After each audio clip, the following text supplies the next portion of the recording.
Hello दोस्तों, आज हम लोग पढ़ेंगे मगध राज्य के उत्कर्ष के बारे में। तो मगध राज्य के सबसे प्राचीन वंश के संस्थापक थे बृहद्रथ। ठीक, तो मगध राज्य में जो सबसे पहले राजा बने वो कौन थे? बृहद्रथ थे। इनकी राजधानी गिरिब्रज या राजगिरी थी। ठीक, तो देश में सबसे पहले राजवंश की जो स्थापना हुई थी वो मगध में हुई थी, जो वर्तमान ये बिहार का क्षेत्र है, ये वाला क्षेत्र जो प्राचीन समय मगध के क्षेत्र में आता था। तो देश में सबसे पहले राजाओं की शुरुआत यहीं से हुई थी। उनकी राजधानी कहाँ थी? राजगिरी। राजगिरी भी यहीं पे है। तो आगे बढ़ते हैं। ठीक है, तो उसमें जो सबसे पहला जो वंश है वो हर्यक वंश है। तो सबसे पहला वंश कौन सा? हर्यक वंश। इस वंश के संस्थापक थे बिंबिसार। इस वंश के संस्थापक थे बिंबिसार, जो मगध की गद्दी पर 544 ईसा पूर्व पर बैठे। तो जो सबसे पहले जिस राजवंश की स्थापना हुई थी वो हर्यक वंश है, जिसके संस्थापक कौन थे? बिंबिसार। और इन कब गद्दी पर कब बैठे? 544 ईसा पूर्व।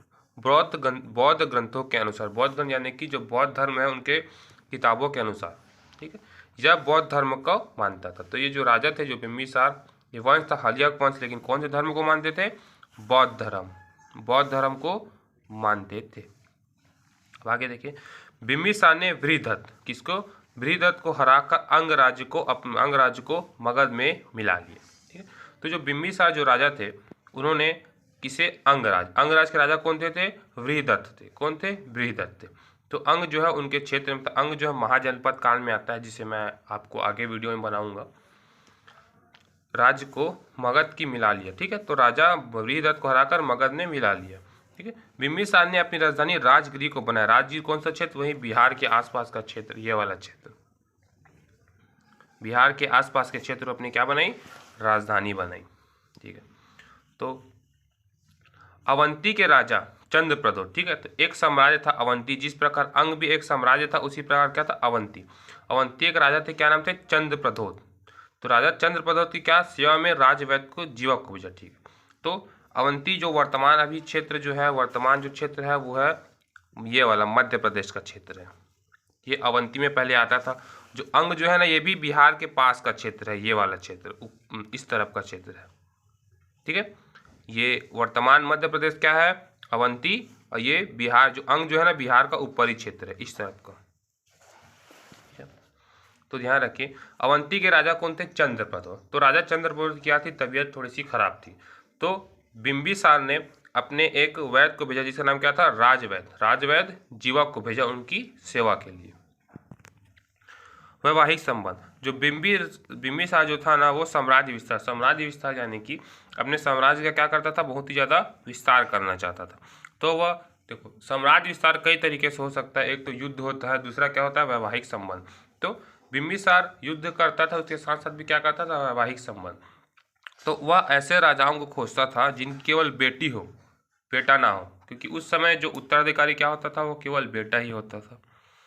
तो जो बिंबिसार जो था वो केवल ऐसे ही जगह खोजता था जहाँ क्या हो? केवल लड़की हो, जिसकी शादी करने के बाद उसके जो लड़की जिससे वो शादी करे, उसका वो साम्राज्य किसको मिल जाए? बिंबिसार को मिल जाए। तो बिंबिसार ने अपने साम्राज्य विस्तार के लिए बहुत सारे क्या बनाए? वैवाहिक संबंध बनाए, जिसमें से कौशल जो है ये वाला क्षेत्र है।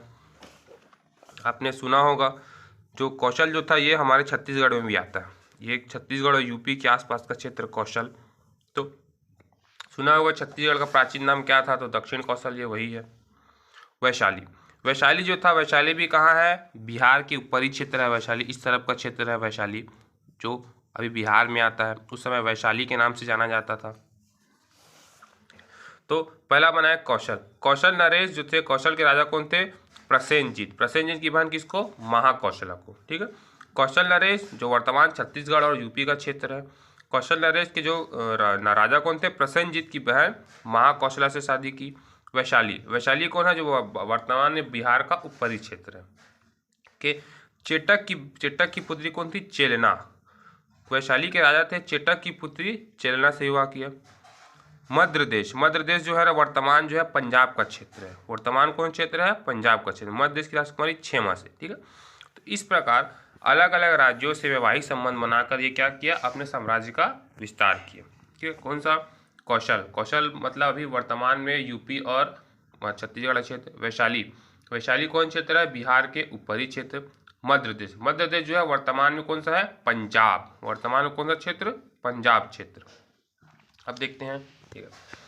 अब इसका जो बेटा था उसका नाम था अजातशत्रु, यहाँ आप लोग देख सकते हैं अजातशत्रु। तो अजातशत्रु बिंबिसार की हत्या करके पुत्र अजातशत्रु ने बिंबिसार की हत्या उसके पुत्र अजातशत्रु ने कर दी तथा 493 ईसा पूर्व में मगध की गद्दी पर बैठा। ठीक है, तो बिंबिसार का जो पुत्र था वो था अजातशत्रु। तो अजातशत्रु ने बिंबिसार की हत्या कब की? 493 ईसा पूर्व में की और मगध की गद्दी पर बैठ गया। ठीक है, अजातशत्रु का दूसरा नाम क्या था? कुणिक। अजातशत्रु का दूसरा नाम क्या था? कुणिक। अजातशत्रु जैन धर्म का अनुयायी था। बिंबिसार कौन से धर्म का अनुयायी था? बौद्ध धर्म का अनुयायी था। और अजातशत्रु कौन से धर्म का अनुयायी था? जैन धर्म का अनुयायी था। ठीक है, अब देखिए अजातशत्रु ने मंत्री का नाम क्या था? वर्षकार था। ठीक है, इसी की सहायता से अजातशत्रु वैशाली पर विजय पाया। ठीक है, तो मैंने बताया था वैशाली कौन सा क्षेत्र है? वैशाली जो है वो बिहार का ये ऊपरी का क्षेत्र। इस क्षेत्र को अजातशत्रु के जो पिता थे बिंबिसार थे वह जीत नहीं पाए थे।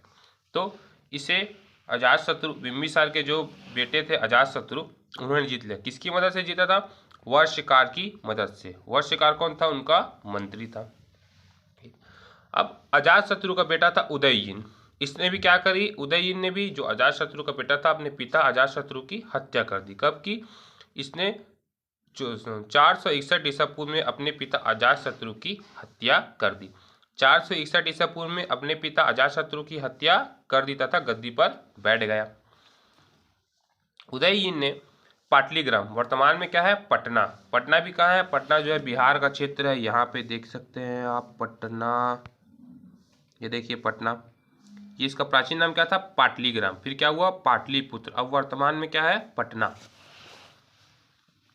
ठीक है, तो स्थापना की। यह जैन धर्म का अनुयायी था। तो उदययिन भी क्या था? उदययिन भी जैन धर्म का क्या था? अनुयायी था। ठीक है, तो हर्यक वंश का अंतिम राजा कौन था? उदययिन का पुत्र नागदशक। हर्यक वंश का अंतिम राजा कौन था? उदययिन का पुत्र नागदशक। इस वंश के बाद आया शिशु नागवंश, जिसने ये नागदशक की हत्या कर दी। ठीक है, वो शिशु नागवंश हम अगले वीडियो में पढ़ेंगे। ठीक है, तो अगर वीडियो पसंद आएगा तो लाइक कीजिए, शेयर कीजिए और हमारे चैनल को सब्सक्राइब कीजिए।